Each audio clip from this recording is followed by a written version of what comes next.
This video is about obesity and a simple cure, but I would urge almost everyone to watch it because just as obesity relates to practically every other facet of health, the information in this video can help almost anybody, even if you don't necessarily have an issue with obesity.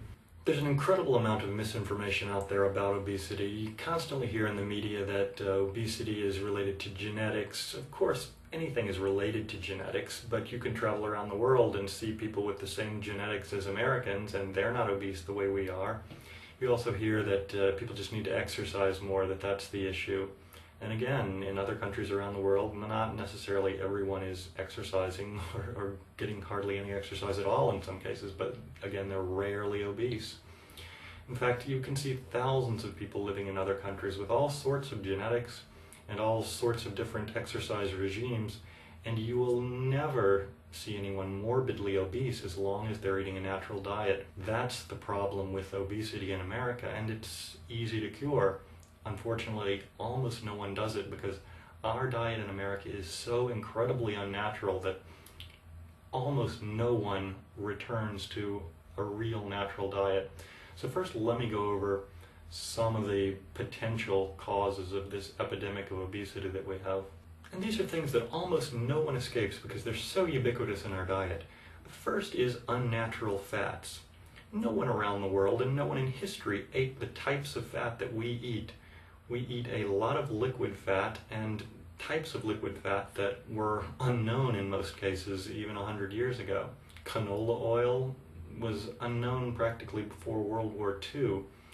Soybean oil, corn oil, and frying everything in these unnatural oils, nobody around the world does that even today. That's not a traditional natural way of eating.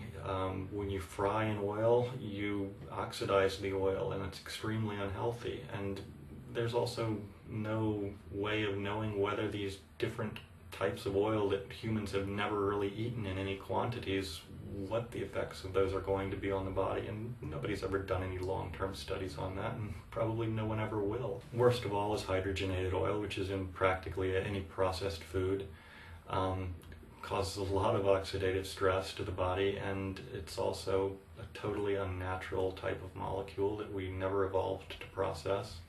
And it's been linked in studies to obesity in laboratory animals, and it's also been linked, in my understanding, to hardening of the arteries and other issues, but it really hasn't been studied properly. So in traditional societies, first of all, people don't fry anything, or hardly ever fry. If they do, it's very briefly to saute something, and a lot of times they'll put in some water also so that the oil never gets up to a high temperature.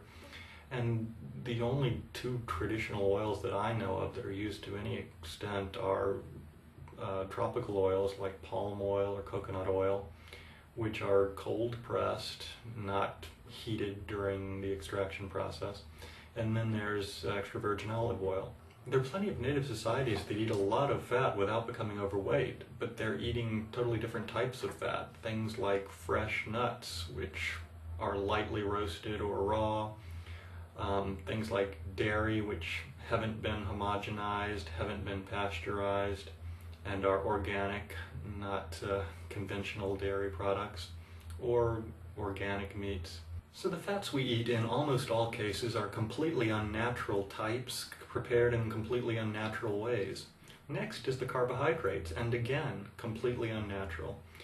Most of our carbohydrates, simple carbohydrates, are things like sugar and high fructose corn syrup. I can't even go into the whole host of problems caused by those unnatural sweeteners, but two of the main issues are that they have no enzymes and no fiber, whereas almost all natural sweeteners that I know of have a high degree of fiber and are very high in enzymes, as well as being high in antioxidants. Things like raw honey or dried fruit, raisins or dates, that have been sun-dried, not oven-dried the way we do in modern society. Those are all high in enzymes and high in fiber, and this puts less of a load on your pancreas, and almost certainly would cut down on the epidemic of diabetes that we have, along with our epidemic of obesity. Even the complex carbohydrates that we eat are fairly different from what people have in other countries. Our white flour tends to be overprocessed and very low in nutrients for a number of reasons. So we've gone over carbohydrates and fats. It shouldn't be any surprise that the proteins we eat are often very unnatural as well, but this time the effect is relatively unstudied and much more subtle and unknown. You see, we feed a lot of substances to animals which cause those animals to quickly gain weight before they're slaughtered and increase the profit margin.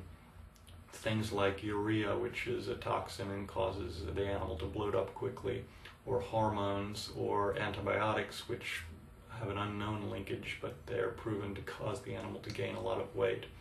The thing we never think about, though, is that we then eat the meat from these animals and we ingest these same substances. And no one has ever studied whether or not that causes humans to gain weight as well. But if these substances are causing all of the different animal species to gain weight, and then we're eating the meat that contains those substances, it's certainly a possibility that it's going to have an effect on us as well. I wouldn't wait for the Beef or Dairy Council to fund a study on that issue, though. You see, everything that we hear in the media about diet, and particularly about obesity, is being pushed by someone trying to make money. People saying that you need this particular piece of exercise equipment, or you need to eat that particular type of food. It's all just being pushed by different industry groups, and most of the things being pushed aren't natural. You don't need to listen to all the media noise, and you don't even need to listen to the general consensus, because nowadays the general consensus has been so poisoned by these promotions and these media campaigns that are backed by millions of dollars. All you need to do is listen to the traditional knowledge of millions of people who have developed specific diets over the course of thousands of years. We've just thrown all of that knowledge away, and we're relying on a few biased studies to tell us what's healthy. The problem is no one is eating what's healthy anymore. No one is eating natural food anymore, and everyone is running around confused by all these little studies that are being put out by industry saying this or that thing is healthy or is unhealthy. Just follow traditional diets. In particular, follow the traditional diet of your ethnic group. Because yes, there is genetic variability. Some people do have a greater tendency towards obesity, and the traditional diets of those people are different. I know it's not easy to learn about and prepare traditional food all the time. It would be a lot nicer if what industry told us was true, that you could just eat this or that healthy food once in a while and it would counterbalance a normally unhealthy diet, but it just doesn't work that way. And it's not that incredibly difficult to prepare traditional foods. There are a few basic rules, like eating organic food, eating fresh heirloom varieties of food. The fruit that you get from the supermarket doesn't taste like the fruit you get from the farmer's market, and there's a reason for that. It's because it doesn't have the same nutrients and antioxidants in it. There are a lot of good resources for information. My favorite is the Weston Price Foundation, and there are a lot of good YouTube channels even. There's Underground Wellness, there's Psyche Truth, there's a lot of videos on health. You can look at my video Traditional Foods, which talks about some of the basic traditional staples around the world. It is a long learning process, but it's really one of the most important things you may ever do. In addition to curing the obesity problem, it relates to this epidemic of so many other health diseases that we have in America. And what most people recognize least of all is that it also relates to your nervous system health and to the mental health of individuals and society. Disraeli once said that the most important goal of any statesman should be to improve the health of the populace, because the health of the populace is the health of the state. And what you see in America for the last 10 or 20 years is a reflection of the food we eat in every respect, I believe.